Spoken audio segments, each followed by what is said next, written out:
This next panel, we have that's going to be run by Rana Foroohar, who is actually on our advisory board at Open Markets. We have two people on this panel who are on our advisory board, and also Roger McNamee. But I'll leave Roger's introduction to Rana. Rana is somebody I've only gotten to know quite recently. Actually, I believe it may have been as my plane was landing in Marseille last May. I got this phone call, and I couldn't figure out who it was, and I answered it, and it was Rana, and she said, "I need to talk to you about monopoly."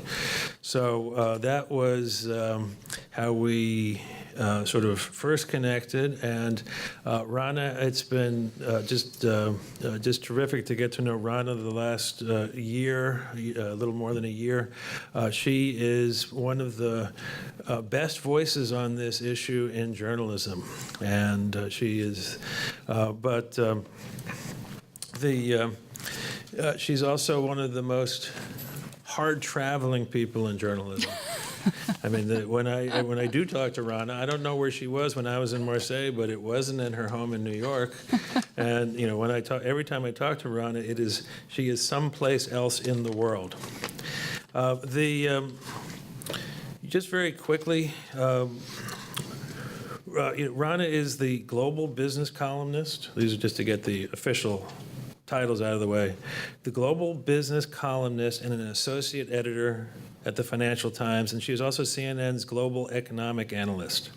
Her book, Makers and Takers, The Rise of Finance and the Fall of American Business, which is about why capital markets no longer support business, and it was shortlisted for the Financial Times McKinsey Book of the Year in 2016. I really encourage you to read that book because it actually is an incredibly important view into what is wrong with American capitalism today. And then she also has another book coming out soon in 2019, which will be published by Crown, and it's Don't Be Evil, The Trouble with Big Tech. But anyway, I will now leave this panel to Rana. Thanks, Barry. I feel like my mom wrote that introduction. Thank you for that. Incredible honor to be here and to be working with Open Markets. I really, really appreciate so many things about this group, one of which is that you all bring together really diverse voices on an important topic, and that doesn't happen so much anymore. So thank you for that. So our panel today is going to be about dot connection of what we've heard so far. I mean, this is ostensibly a day about journalism, but really it's a day about democracy. It's a day about the economy. It's a day about what's happening in the U.S. and the world. And we have a great panel here to discuss that. So I'm going to briefly introduce them. I'm going to set the stage for what we'll talk about. We're going to have about an hour to talk and then 15 minutes or so for questions for you guys. So to my immediate left here, Roger McNamee, who is the man, I will say first, who got me woke to these topics. He is an incredibly important voice in this area, the managing director and co-founder of Elevation Partners. You've been in the Valley for how long? 35 years. 35 years. So you know where all the bodies are buried. And you were instrumental in the seed funding of Google and Facebook. You were for many years a mentor to Mark Zuckerberg. You have a lot to say on this topic. You've been really one of the lone voices in the Valley speaking out, and so really honored to be here with you. To his left, we have Esha, did I get that right? Esha, sorry.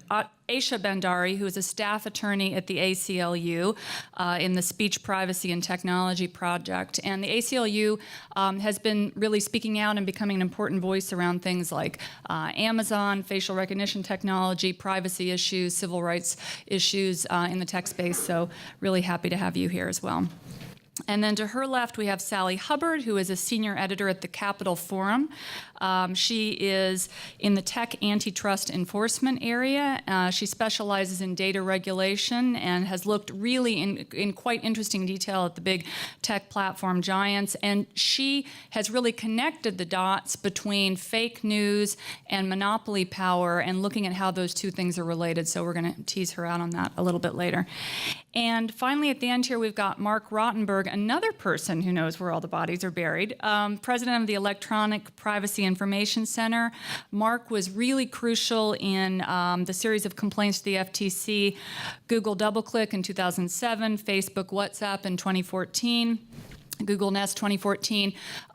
He has been really a leading thinker, somebody that's been talking about all this stuff for, 30 years or so. So thank you all for being here. So I want to just set the stage with one small personal anecdote and then one kind of larger point to start this conversation. I've been in journalism myself for almost 30 years, which is dating me. And I have worked for 3 publications, Forbes, Newsweek, and Time Magazine, that have, really been in some ways decimated by the commoditization of news and what's happened with platform technology and how that's disrupted the business model of journalism. And our last panel talked a lot about that, and we'll pick up on some of those threads. But I had a very interesting personal experience when I left Time Magazine about a year and a half ago to come to the Financial Times, which I did in part because the FT had a very strong subscription business model, which makes it possible for us to do great journalism and make it profitable and not have to worry about what's happening in the advertising business. I had a Twitter follower of mine who happened to be a steel worker in Ohio when I announced I was leaving, say, well, I think that that's great for you. It sounds like a wonderful move. I'm just sorry I won't be able to afford to read you anymore. Which I thought was quite a profound point. And I think about that on a daily basis because I have the privilege of working for a publication that has a very secure business model and is read by the 1%. And that's hugely important. And if you overlaid voting patterns with the FT readership versus other publications with other business models, they would be very different. And that brings me to the really most important point that I want to get at today, which is there's been research, interesting research, the Edelman Trust Barometer, which comes out every year, last year found that in countries with increasing social media and platform tech usage, there's actually been a fall in trust in liberal democracy and institutions of all kind. And so that's kind of what we're talking about here. So I'm going to open it up now. I'm going to ask each panelist a question that kind of plays to some of their core issues. And Roger, I'm going to start with you because you have a great perspective on what part of the problem, the trust deficit problem, lack of trust in liberal democracy, failing institutions, where we are today post-2016. How much of this is specific to these disruptive technologies we've been talking about all morning? How much of it is the last 40 years of globalization, financialization, et cetera? And where is the connective tissue that we should be paying attention to? So when I think about this problem, I view the role of the tech companies as not having started or created the issues, but having magnified them to the point where we may be beyond recovery. I date the issues to roughly the Warren Commission after the Kennedy assassination, which was the first time the U.S. government stopped trusting the citizens with hard truths. And ever since the Warren Commission, we've had every single president essentially infantilizing the citizenry and hiding things. If you think with Obama, we couldn't talk about the truth of torture. If you think about Bush, we couldn't talk about the truth of what was going on in Iraq. And it's just been this notion that citizenship got degraded, and the expectations of citizenship have been degraded steadily for more than 50 years. You then layer on top of that, in the beginning of the 80s, we shifted from viewing the people who live in the United States from being citizens to being consumers. And the absolute peak of this was after 9/11, when George W. Bush told us the thing we could all do that would be best for America would be to go shopping. I'm sorry, that's a direct quote. Yeah, no, it's great. And so if you sit there and think about the conversion from citizenship to consumer, that was really powerful. The second big thrust that happened in here has been the systematic dismantling of public education, so that young people have had no opportunity to understand how government works or what their responsibilities might be.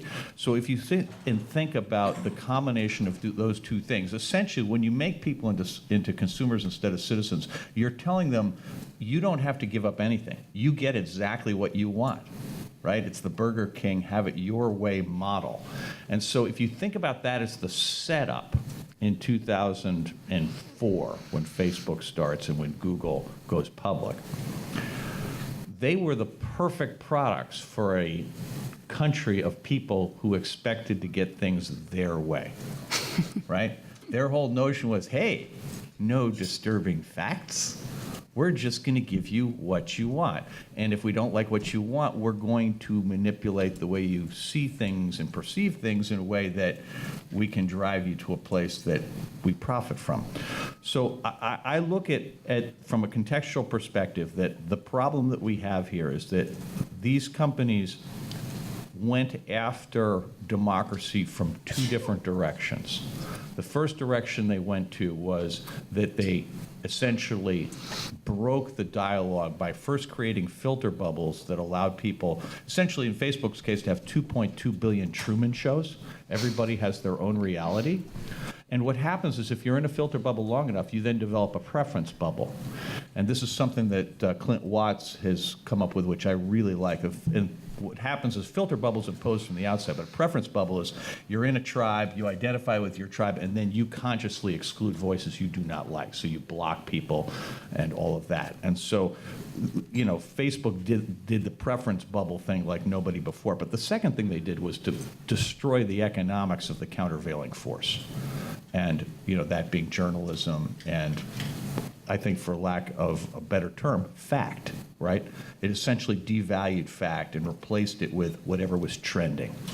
And so, as you can imagine, if you follow that to its logical extreme, you wind up where the entire culture is driven by the second derivative, by the rate of change rather than by the substance of any issue. Okay, great. Thank you for that. Marc, I'm going to move on to you, and you have a lot to say about the structure of the internet, decentralization, centralization, how that's changed, and I want to come back to that. But because Roger brought up this idea of citizenry versus consumer, I actually want to tease you out on that first.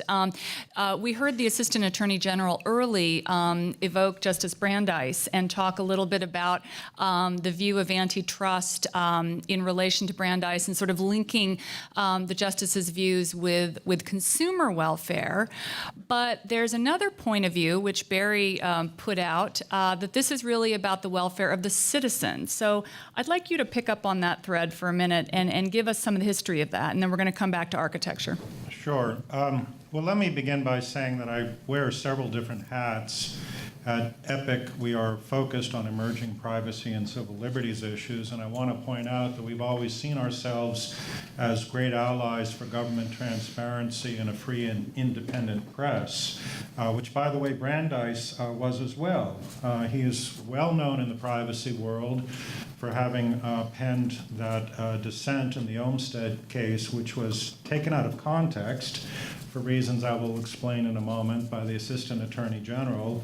He was also well known for the importance of government transparency and for robust First Amendment. And I think we need at this meeting, and with full credit to the Open Market Institute, understand the deep connection at the heart of democracy of privacy for the citizen and accountability for the government and concentrations of power, because Brandeis understood that very well. What I found so very troubling about Mr. Del Rahim's understanding of Brandeis was it was entirely from the upside down. For those who know the TV show, it was the inversion of how Brandeis understood competition. The case had, by the way, nothing to do with competition. He was concerned about the use of wiretap authority without a warrant in the state of Washington and was describing the people who were prosecuting under the Olmstead Act the possession of alcohol as being well-meaning but without guidance. And he said, this is what happens when you have an unbounded police. But as to competition, he had very different views. He was very concerned about concentrations of private power. Barry cited his language from 1913. I can bookend that. I can tell you that in 1911, Brandeis read a book by Alfred Zimmern called On the Greek Commonwealth, and he said democracy has to be the core of our society in the US, and proceeded to work with President Wilson on the structure of the modern regulatory state. He wasn't afraid of regulation. He described the experiments in regulation as the laboratories of democracy, and looked to the states to come up with innovative solutions to the problems that were being faced: labor hours, workplace safety, and competition. In 1914, the year after the quote from Barry, Brandeis helps establish the Federal Trade Commission, because he's trying to regulate, he's trying to put in place rules not to stifle innovation or business competition, but rather to protect the consumer, and to your point, Rana, to protect the consumer in a democratic state that values citizenship. So Del Rahim actually stood on his head what I think were, in fact, Brandeis's views on competition, and maybe more critically, the relationship to democratic institutions. Okay, great. And we're going to come back and tease out a number of those threads throughout the conversation. But Sally, let me come to you. And you have some very interesting writing that you've done, really connecting the dots between the issue of fake news, which I think often gets discussed a little bit in a silo of its own over here. And certainly journalists get very exacerbated about this topic, but it's actually linked to concentration of power issues in your view. So can you kind of connect the dots politically and economically for us there? Sure. So what I've been writing about for the last couple of years for the Capital Forum has been a problem that I see with all the tech platforms, which is that they are controlling the arena in which the game is played, and then they're also playing the game. So Ben Smith on the last panel said, you know, Facebook distributes us as a news distributor, but also competes against us for user attention, right, user data, and for digital advertising dollars. And whenever you have a company controlling the arena and playing the game, it's just not going to be a level playing field for competition. And I saw some conduct that Facebook was doing in particular to keep users on its platform, and therefore off the websites of the other news publishers that also depend on user traffic for their business models. And at the same time, we're hearing things like we heard in the last panel about what can Facebook do to help. Facebook can, you know, throw the publishers some money with its watch program, and all of those kinds of efforts, you know, the Facebook Journalism Project, really bother me, because would you ever go to your competitor and ask them for help? No. You want to be able to compete on a level playing field, right? It's not going to be real and true help, and to me it's akin to, you know, an arsonist sending a wildfire and then saying, here, I'm giving out cups of water, right? And you want to stop the arsonist, right? So I pointed out that Facebook and Google were competing against news publishers because they're competing against every single web property for user attention. And then they're pulling these levers on their platform to keep users on their platform. Meanwhile, the publishers are dependent on Facebook. And so they lack bargaining power to demand different terms and conditions. Because there is no alternative, because of their market power, publishers can't vote with their feet. Users can't vote with their feet. Users can't say, I want a platform that prioritizes the veracity of news over fake news, because there's not an alternative. And we saw that with the last scandal with Cambridge Analytica, right? Users were really upset about the Cambridge Analytica news of getting their data, but did people really leave the platform? They didn't really have an alternative. The closest alternative is Instagram, right, that people have. So this is why I saw that really the fake news problem was essentially a monopoly problem. And the last point on that is that obviously the scope of the harm is directly related to the scale of these companies, right? If Facebook didn't have 2 billion monthly users, then some fake news maybe wouldn't sway a whole election, right? If Google didn't control 80% of search results. So I think that you need to really look at this connection, and when you're looking at solutions, you need to look at market structure and allowing for a competitive playing field to address these issues.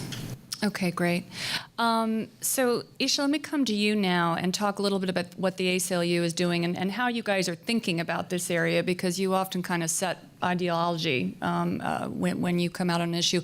You guys have spoken out about Amazon, for example, using facial recognition technology, and with law enforcement, with the military.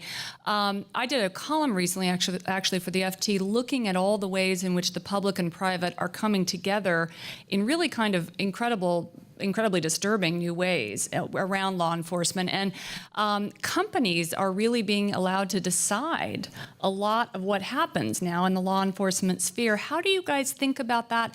And what are the other issues within everything we've been talking about that are raising red flags for you? Sure. Excuse me. Thank you very much, Rana. So I think at the ACLU, the approach that we've taken so far on these issues has been sort of, acknowledging the power of these platforms to really set the terms of both the practical nature of freedom of expression and privacy for the users in the United States, but certainly around the world at this point.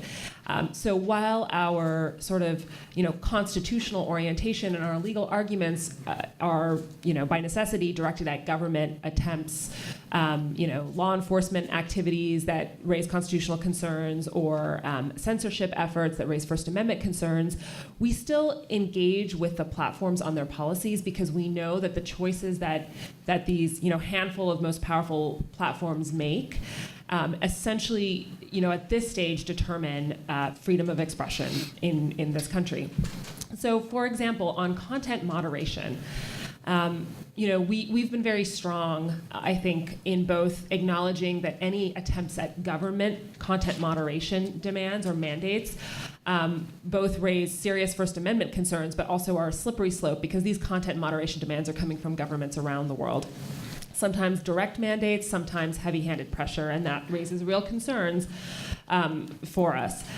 At the same time, we have worked with the companies and pushed them publicly to exercise their content moderation powers in certain ways that empower users and are transparent. Because a world in which Google and Facebook and any social media platform can essentially make content moderation or content decisions without any transparency will shape public discourse, and people won't even necessarily know. So just very concretely on content moderation, we have called for companies to be very explicit about the policies, the content moderation policies, not to rely on automated systems that are notoriously error-strewn and will take down a handful of legal, lawful content without any human review in some cases, which is very troubling for us. We've pushed them to publish reports of the content that they take down, the types of content, whether it's in response to human flagging, for example.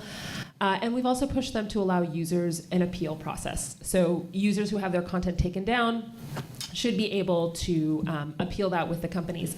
And again, I think because of our concern that essentially political disagreements or human disagreements or censorship will be enabled through this power of the platforms to set the terms of the public debate.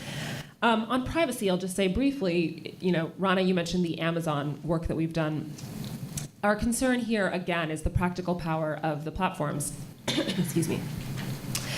If platforms are implementing surveillance technologies or technologies that gather large amounts of data, whether it's through facial recognition, whether it's through other means, that information, what the platforms choose to do with it, whether they retain it and therefore make it accessible to governments, whether they sell it commercially, all of those have very big implications. And when we're talking about the law enforcement side, it raised constitutional concerns as well. And users don't really have a meaningful opt-out in many cases, again, because of the monopoly power concerns raised. If it becomes a condition that to use social media, you have to submit to facial recognition, what option does that really give anyone looking to engage on the internet?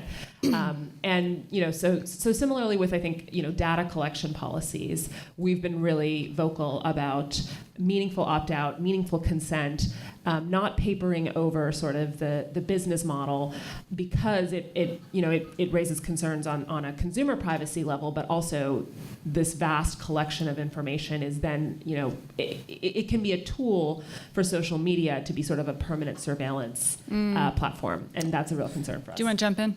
Well, in the first question, you'd asked me about trust, and I neglected to cover it, but you're bringing a really important point up here, which is that we have a misplaced trust in technology, that we have this really bizarre situation that's developed over 30 or 40 years where it has been politically attractive to some people to undermine trust in institutions, undermine trust in government, undermine trust in politicians, undermine trust in all kinds of people.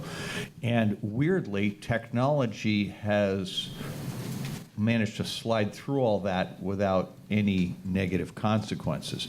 And people trust a Google search result to the point now where they no longer trust experts because they think their ability to do a Google search makes them effectively an expert. This is an incredibly hard problem to solve because you can't solve it with technology. And so one of the things that really concerns me is this misplaced trust in technology. Essentially, Facebook works really well for us as individuals, and it is horrible for us as a society. So you have this political problem that bringing pressure to bear is super difficult because people's individual experience is actually pretty positive.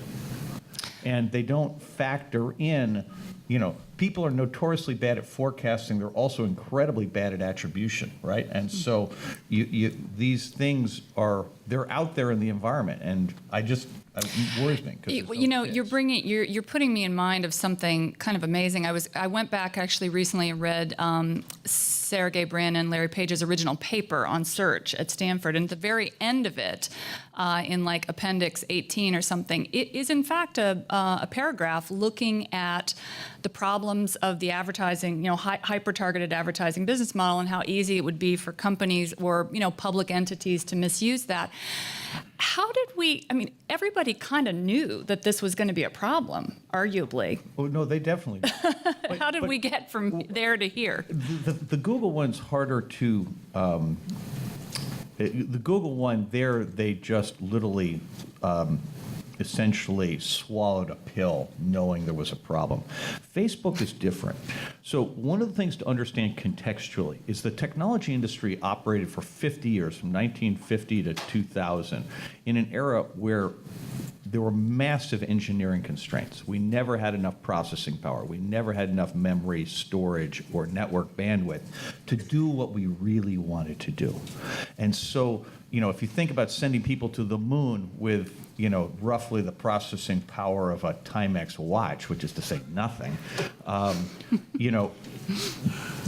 engineering in those days required a lot of experience. It required a lot of art and judgment. Between 2000 and 2010, each one of those constraints came off completely. By the time Mark Zuckerberg started Facebook, when he was only on desktops, there were no constraints on desktops that mattered. So as a consequence, he was able to hire an entire company of 20-year-olds from his Harvard dorm. So no one had ever had another job before. They had no life experience. Not one of them had ever read a novel. Not one of them had ever read any philosophy. Hang on, this is not an exaggeration. All right. They were precocious in this one very narrow area and completely unexposed to everything else in life. So what wound up happening as they went forward is each time they did something, they assigned people who had zero experience doing it. So the people on the ad tech team had never been involved in media, had never been involved in advertising. That allowed them to have some insights that people in the industry missed, but it also meant there were literally no guardrails for anything. And that was considered a feature, not a bug. So at Google, there was angst about the consequences of pursuing an ad model. At Facebook, just the opposite, okay? They embraced it. And the thing that, when I introduced Marc to Sheryl Sandberg, my thought process was Sheryl was going to bring in a value system that would cause him to be more thoughtful and disciplined about advertising than he'd been in the early days. And I, in retrospect, was wrong about that. But the critical thing for this discussion is that I don't believe these are bad people. Marc is incredibly idealistic, but they have been in their own filter bubble.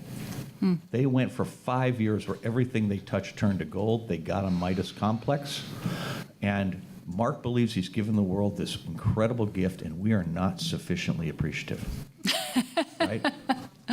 They understand that people are unhappy with them. They just think we do not understand, and their goal is to get past the criticism. Remember, the real motto at Facebook is move fast, break things, apologize, repeat. All Move right. fast, break things, apologize, repeat. And they run that playbook 15 years. They will run it until we force them to stop. Okay, that is a really important point. We're going to come back to that. Marc, though, I want to bring you in on this because I'm fascinated with your take on the structure of the internet, the structure of the innovation ecosystem and how it's changed and how, some of what Roger's touching on plays into that. We've gone from decentralization back to centralization. We've now got these gatekeepers. How did that happen? Right. I'm going to say a few words about that, but I also want to talk maybe further in the discussion about the political response. Absolutely. And it's actually fascinating what happened when we tried to organize online against Facebook, and Facebook shut the whole thing down in a way that I had never seen before, and I don't think that story is widely known. So Yeah, we're going to talk about political capture and cognitive capture. But again, because I am wearing a couple different hats, I was here back in the early 1980s trying to teach nonprofits and lawmakers. We didn't even call it the internet back then. We called it personal computers, which were connected by telephone wires with 300 baud acoustic couplers. But it was a very exciting time in those days because you see, with the rise of the personal computer in the early 1980s, we were breaking the model of the centralized mainframe dumb terminals attached to the central processor to do our own computing, to store our own data, to maintain our own applications. And it really was, at that time, a revolution. I think I see people around the room around my age kind of nodding their head in agreement, because you know what I'm talking about. That was a revolutionary change in the architecture of computing power, and it was liberating. Now, to be certain, Microsoft, through the operating system, through the control of the operating system, exercised enormous control. And people, for good reason, focused on Microsoft's dominance of the OS because they saw that it could stifle innovators like Mozilla and others. Actually, Netscape, I guess, was the browser in '93 that first brought the complaint. But I can't underscore for the young folks here today what it really meant to have the data and the applications in your control. And when you turned off your computer was off. It wasn't listening to you. It wasn't watching you. It wasn't reading through your hard disk and trying to figure out who you were and how to extract value from you. It was off, which was, by the way, a great feeling. I think today we're living... Well, until you tried to reboot and it took 4 to 5 minutes for the damn thing to get cycled Okay, up. so there were some downsides. Today you all are living through the counter-revolution. What you are experiencing today is the return of the power to the middle, almost like a vortex. It is the applications, it is the data, it is the type of tracking and surveillance technology that was truly unimaginable 20 or 30 years ago. Now you experience by walking around with a very sophisticated phone. I mean, to be sure, you could do moon exploration, a whole bunch of other stuff on a little device that's sitting in your pocket. And that is a remarkable innovation. But your experience of the internet today conceals most of the activity. It conceals the tracking, it conceals the data use, it conceals the flow of information about you. And I would say most critically, it conceals where the center of power lies. Because unlike in the early days of the PC, when it was in your possession, now we have two gatekeepers, and they literally control what you see online. I mean, yes, there are always ways to get around it, but this story that a competitor is just one click away, yes, and 2 clicks away is to be, bought or taken out of business. Because if it actually is a good competitor, it doesn't survive in this business model. Sally, do you want to jump in on that? Because I know you have thoughts. Yeah, I mean, a couple things. The whole idea of it being concealed is something that I've spent a lot of time thinking about with the whole surveillance economy, and I think DCN has done some good studies about this, about how just the average consumer really has no clue how much data is being gathered about them by these tech companies. And thanks to the Senate Commerce Committee and Judiciary Committee, you now have a complete list of everything Facebook collects on you. It came out today. Business Insider has a nice summary. I really recommend you read it. It is terrifying. And so I think on the last panel they were talking about one reason why the tech platforms have largely escaped antitrust enforcement has been because they're considered to be free, right? And antitrust law in the last few decades has been focused almost exclusively on prices, even though that's not the intention of the laws. But there's been a lot of scholars who've been going around saying, it's not free. They're not free. We're paying for platforms with our data. But this concealment aspect shows we don't even know how much we're paying. I mean, can you imagine a product? Like you went and got a car, and you're like, oh, I have no idea what I paid for. Well, this is actually a very important point, because if you go back to Adam Smith, there were 3 things that you needed for well-functioning markets: equal access to information, transparency, and P.S., a shared moral framework, which, we could argue that none of those things are in effect right now, but that's to your point. You don't know what you're paying. You don't even know how much you're paying. But in terms of, kind of how antitrust and privacy are starting to converge, we're seeing it more obviously in Europe right now, and Germany is bringing a antitrust case about this.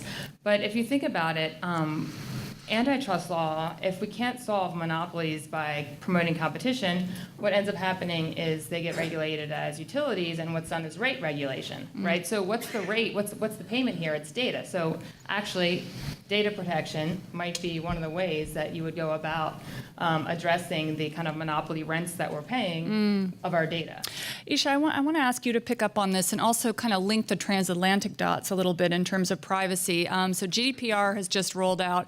There's a little bit of a line of conventional wisdom that I'm hearing a lot in the U.S. and particularly in Washington that, the Europeans are going to take care of this. I mean, we've got a big debate going on, big political debate, but don't worry, they're going to do it. I mean, I get the sense, frankly, that even though GDPR does do some great things, the Europeans are not necessarily going to make a paradigm shift around privacy. What do you think about that?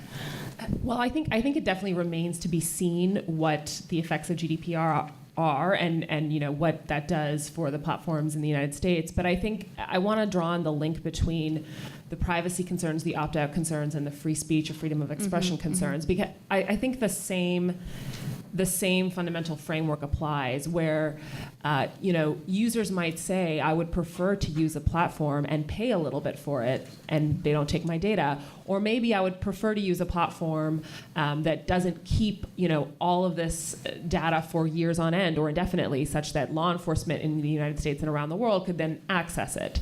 And those options right now don't meaningfully exist. And to the extent they might exist, or there are opt-outs, users aren't fully aware of them, or they're very difficult and they're not the default settings. And I think the same holds true when you're talking about concerns for freedom of expression, which is why we do at the ACLU engage so much with the companies on their content moderation policies, because what they do matters so much. If a platform decides that there's going to be no speech on political issue X, either because their users unite to say we don't want this, or because a government, state, local, federal, international, decides that this is a topic we're going to pressure the company to censor on their platform, do users really have a meaningful option to go elsewhere? Okay, so that's an important point. And Roger, I want to bring you in on this. I remember when we first met and spoke, you had a series of kind of 8 or 10 things that you hoped would actually happen and the industry would move towards. And you were quite hopeful in the beginning that privacy would be a competitive advantage. And indeed, some companies, Apple, IBM to a certain extent, have begun kind of at least saying those things, in some cases doing those things. To what extent do you see real change being affected by certain companies? To what extent does that actually have the ability to really change anything fundamentally in this paradigm? And to what extent do we really need a government, the U.S., the EU, whoever, to come in and say, actually you're going to do things differently. So I thought Sally's point about, when you run the game, you shouldn't be allowed to play it at the same time is really important here, because the platforms absolutely control the environment for the discussion about the future of the platforms.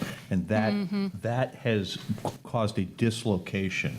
So pay really close attention to Sally on this stuff, because that really matters. I'm really in agreement with Esha about the question of what happens out of Europe. A couple observations. So some friends of ours have done a study, eye-tracking study, relative to the dialog boxes that Google and Facebook created for GDPR. They're totally different, but they are perfectly designed. You can watch 100 people, and 87 to 90 of those people will literally skip over the content that tells them that they have new rights and go to the right-hand corner and click the continue as before. There are real problems. So in this particular case, they control their own path to regulatory compliance, just like Facebook got to pick its own auditor for the FTC consent decree. Right? I mean, these things are not regulation if the people being regulated get to control all of the variables for the implementation of the regulation. It just doesn't work. And one of the things that we have to do from a technical point of view is to separate things like authentication and things like sign-on from the platforms themselves if we're going to enforce any of this stuff. And I look at the one thing for certain about GDPR is that it will solidify Google's position and Facebook's position of dominance in Europe. The ability of smaller companies to comply, the basic cost of compliance with GDPR is non-trivial. I run a website for my band, and it's going to cost us a couple of grand, even though we only have a few hundred fans in Europe. But just to be GDPR compliant, there is a cost. I mean, that's ridiculous. We don't sell anything. We don't use any information, but we have to validate a whole bunch of stuff. Now, you run that up to somebody who's actually running a service there, right? It's going to be millions of bucks. And for startups, that's just a non-starter. And, so you have to make the benefits of the regulation worth that cost, and we have work to do for that to happen. And I believe that the European Union has the right idea. I mean, I'm in favor of all of the elements of GDPR, but we have to find a way to implement it so that the cost is not borne entirely by those who are disadvantaged. This whole thing is just about power, right? All of these issues are just about too much power being concentrated in the hands of a small number of people, and in this particular case, a small number of people who have the emotional maturity of something significantly less than the situation calls for. I love the way you never mince words. It's one of my favorite things about you. That's why I'm so popular in Silicon Valley. Yeah, you made your money. You're good. You can talk now. Actually, I hate to say it, but I've always been this way. I want to come to this idea of power, and I want to pick up on this idea of capture that we've all been kind of circling around. And Marc, your point about some of the similarities between the financial industry and what's happening in tech. My last book was looking at the financialization of the economy, and one of the things that struck me, I think the reason why we didn't have a very particularly clear or effective debate or regulatory framework post-2008 is because there was a lot of capture. Some of it by the financial industry, but some of it was literal, people paying off Congress, but a lot of it was cognitive. A lot of it was the use of complexity to obfuscate, power politics. I mean, what are the similarities that you all see here? How is this playing out, and where are the levers, aside from campaign finance reform or something that's not going to happen anytime soon, to really combat this problem? Well, maybe, Rana, before getting into the capture issue, I'd like to fill in a little bit more history on the political response. Sure. And say, by the way, that I very much disagree with what Roger just said about the GDPR. Okay. First of all, very little of it is about consent. There are almost 100 articles, 2 are related to consent. But the larger point is that I don't think Google and Facebook believe that the GDPR is good news for them. And you're hearing a lot of people in the U.S. saying, oh, this is going to be really tough on the small organizations trying to comply.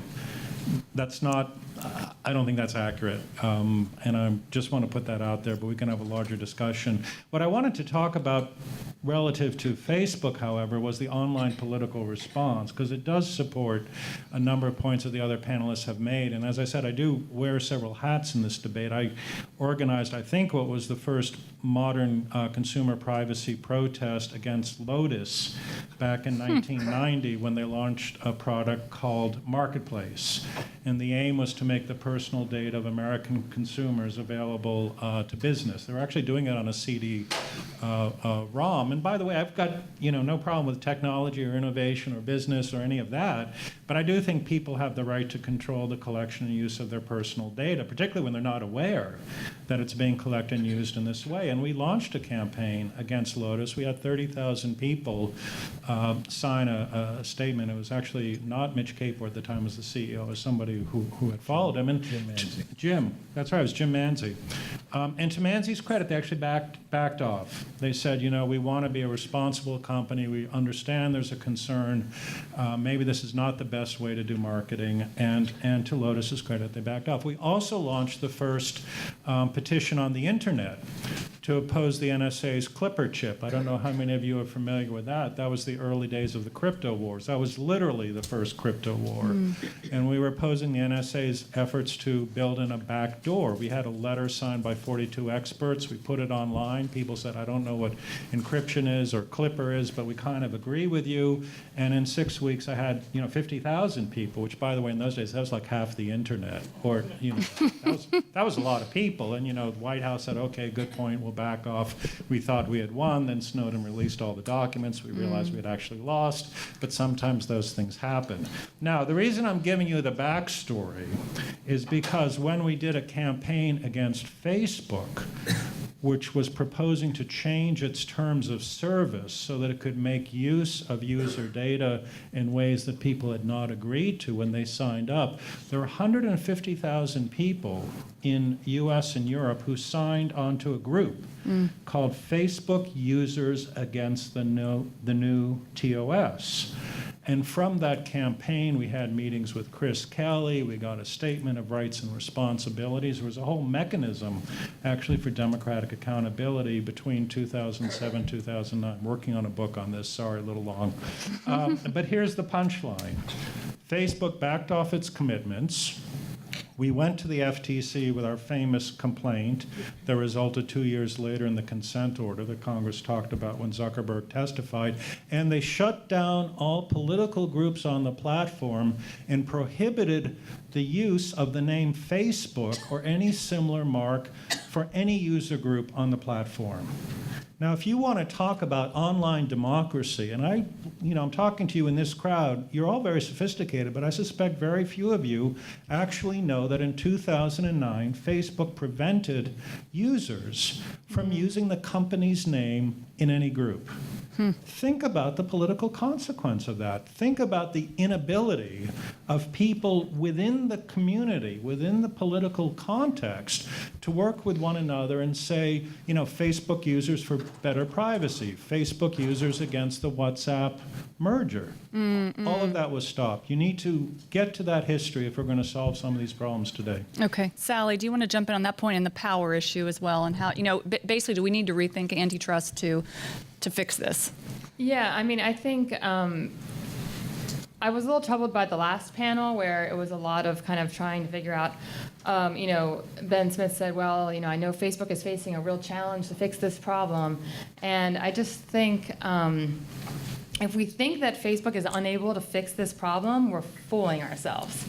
Actually, Scott Galloway, who wrote The Four, I interviewed him, and he said, when the tech platforms say it's not possible, that's Latin for it's not profitable. Right. 43% margins, folks.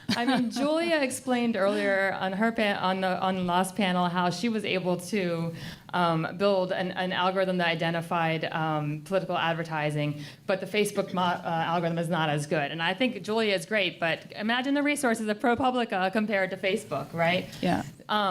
Because they don't have competition, they do not have the incentive to fix any of these problems, because fixing these problems is unprofitable. If you they could easily be prioritizing the veracity, news that is true or news that is legitimate, but any content that they can't advertise around is a lost revenue opportunity. And because they don't have competition, they don't compete on privacy grounds, like you said earlier when you were talking to Roger, that this could be a way that you could compete on privacy. Hey, we're the social platform that protects your privacy. If there were more than one, maybe they would start competing on that measure. Maybe they would start competing on the veracity of news. But they really just don't have the incentive to fix this problem. And Roger has done a really great work about how it's not just a byproduct of the business model. It actually is the business model to create polarization. Right. Esha, last word to you before we open it up for Q&A. Connect the dots between what we've been talking about on privacy and on concentration of power, and where do you see the low-hanging fruit? I think that there are certainly avenues of regulation that wouldn't raise sort of the kind of First Amendment concerns that we've been concerned about, calls for content regulation.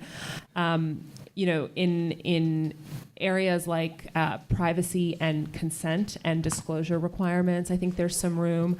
And I think there's also some room on surveillance technologies.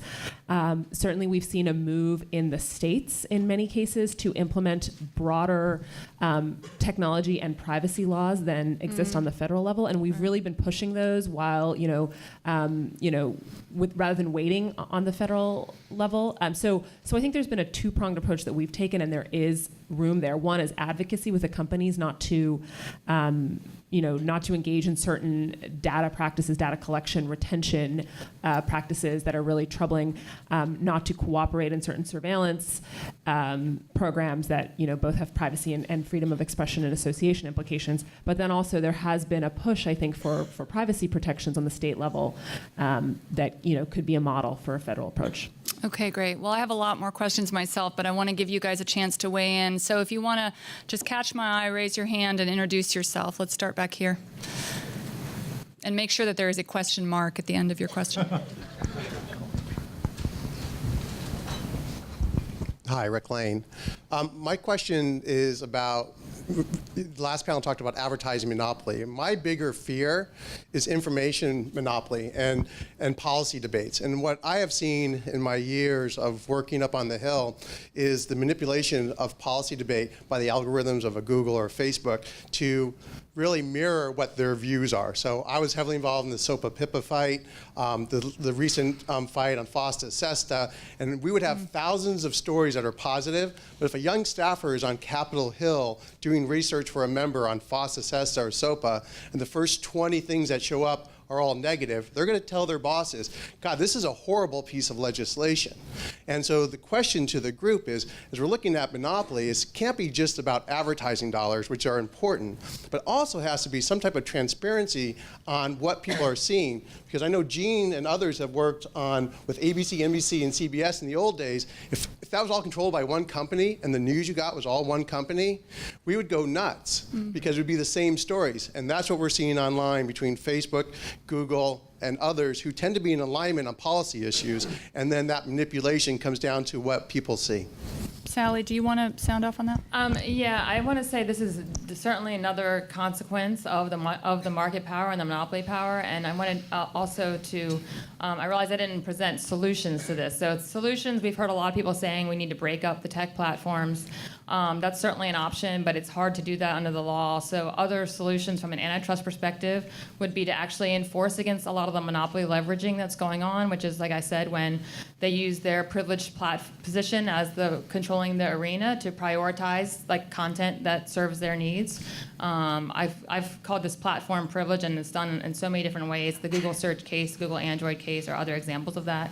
So we could have Section 2 enforcement against that kind of conduct, and then we could also have better merger control, obviously, so we don't have any further WhatsApps and Instagrams and double clicks and ad mob mergers going forward, and looking also at potential competition, because as Lena explained in the last on the last panel, Facebook has an app that lets it detect when a new startup is getting traction. And so we need to be able to look at not just actual competition, but potential competition for new startups, because kind of squashing them at their beginning is the easiest way to do that. So I think this is certainly another important effect and an important antitrust issue, that if we started to doing more robust antitrust enforcement as well as regulatory tools like data portability and interoperability to lower entry barriers for competition, this would be another thing that could be addressed by having more competition in the market.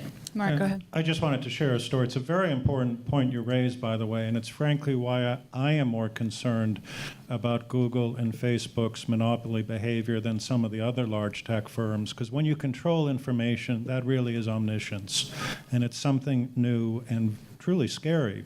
But here's my story. I testified before the Senate Judiciary Committee about 10 years ago after Google acquired YouTube.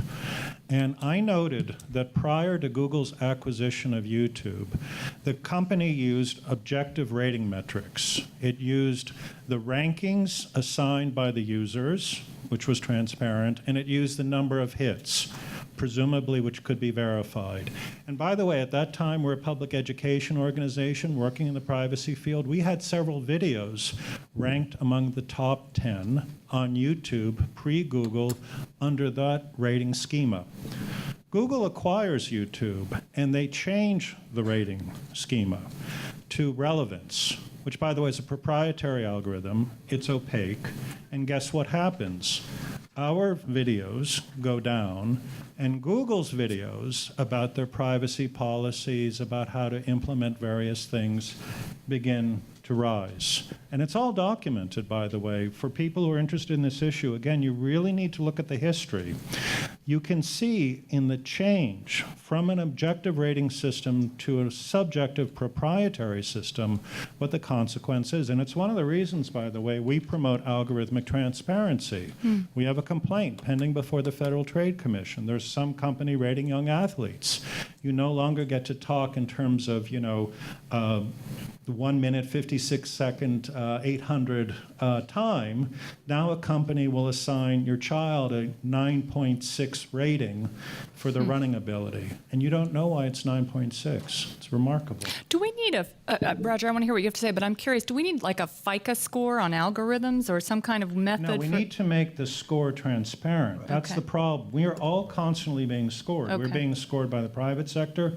We're being scored by the government. This is the model, by the way, that the Chinese have adopted for social control. We need a much better understanding of how these processes work, and it's about transparency.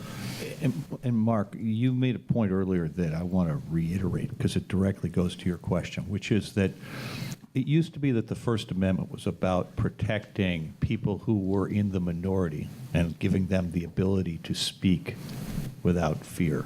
The First Amendment is now almost universally interpreted to protect the largest companies in the economy. So Facebook and Google use the First Amendment really aggressively, and they use it in ways that are contradictory. So they use it, first of all, they get to say whatever they want, they get to do whatever they want, but at the same time, they claim they're not editing, right? And that is letting them get away with that kind of really obvious bullshit is a big part of what's wrong here. And I'm really worried about how you solve that problem, because again, it's about power. Well, before we move on to another question, Q&A, I want to just go down the row here.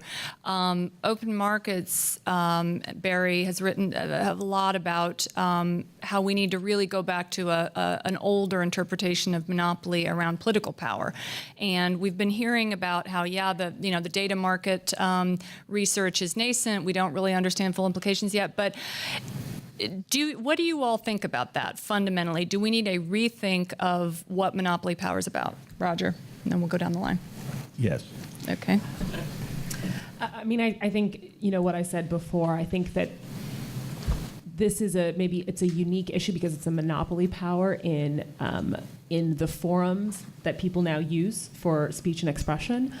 It's essentially the public square, the old-time public square now exists almost entirely on the internet. It is the most important location for political debate, and I think that raises, real questions about, who controls that, how much control the public has over, over these platforms' ability to sort of, be the only place, be the only meaningful option for people. So I think if, we're thinking about solutions in antitrust, it may require a creative thinking of, I think Sally said it's not just about price, but this question of who controls the, quote, public square. Mm-hmm. Okay. Sally, anything else to? Yes, I definitely think antitrust has gotten off course from its original intention, which is all about consolidated power and competition, with the focus exclusively on price, which has been a result of kind of the Chicago school taking over.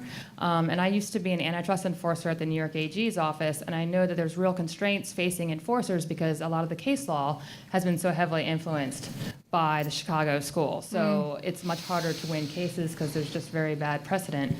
So I think there definitely needs to be some legislative fix would be great to kind of bring the antitrust laws back to where they're intended to be. Okay. Marc, any comment? Well, we brought a lot of complaints to the FTC concerning the FTC's need to bring antitrust actions. I thought one of the most interesting complaints we brought concerned Facebook's acquisition of WhatsApp.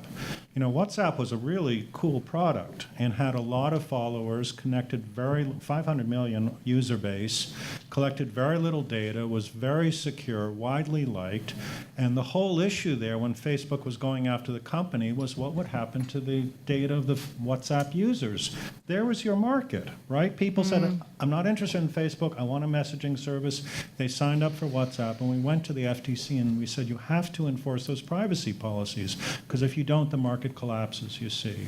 Without the expectation that your data will be protected when a company says they'll protect your data, why should people bother making choices? And the FTC didn't act, and that was a regulatory failure. Okay, we got about 5 minutes, so how about a question here, and then we'll try one at the other end. Hi, my name's Louisa. This is sort of hypothetical, but we hear a lot about the Chinese bats.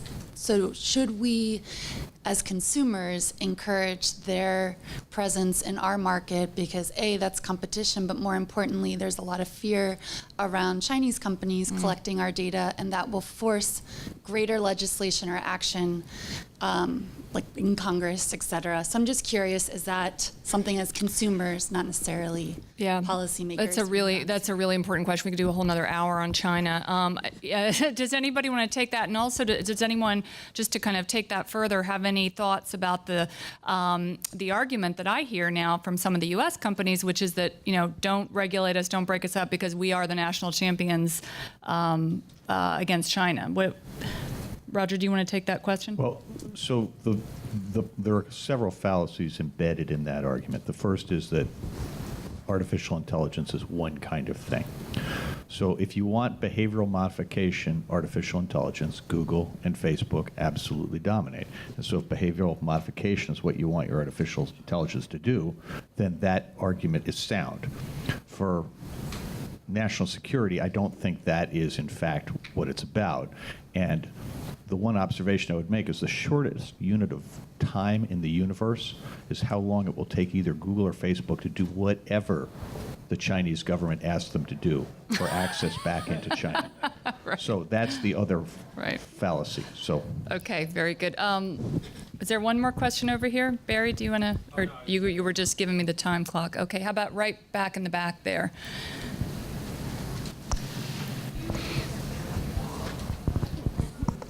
Hi, Amanda House from Breitbart. On this whole question of fake news and the need for algorithms and transparency, why not just let users decide what's fake news on their own? Is it the implication that they're too stupid otherwise? Sally, you want to? Oh, I was looking for Roger, because Okay. Roger's the expert on the algorithm manipulating. So here's what the problem is. Facebook and Google are like a magician doing a card trick. You pick your friends, you pick the links you link on, and you think to yourself, I have agency here. That is not actually what's going on. There are literally, at any moment in time, a million things Facebook could put in your news feed that would be appropriate. They pick the 20 designed in their mind to have the highest probability of causing an outrage cycle, because outrage is what gets you to be most engaged, to share the most, spend the most time, and see the most ads. So the first problem, so Facebook's strategy of getting rid of journalism in the news feed and promoting groups and family and friends is based on this issue that you trust what your friends send you. The problem with that trust is that the sources of material that the friends are sending, the quality of that has collapsed, right, as disinformation has replaced information in the economy. And we now know, thanks to MIT, that it spreads 60% faster, or 70% faster, and it goes 70% further, and it goes 6 times as fast if it's disinformation over real information. So the problem with this whole thing is not that people are stupid. It is that they have been taught to prefer sensation over substance. They've been taught to favor trending over durable. And my simple observation on this is that leaving it to the audience to make those picks is how we got here. So Einstein had a great thing, right? When he said, you can't solve a problem by using the same tools that got you into the problem in the first place. Okay, well, I think that is a pretty good place to end. I want to thank the entire panel, and thanks to all of you for the smart questions.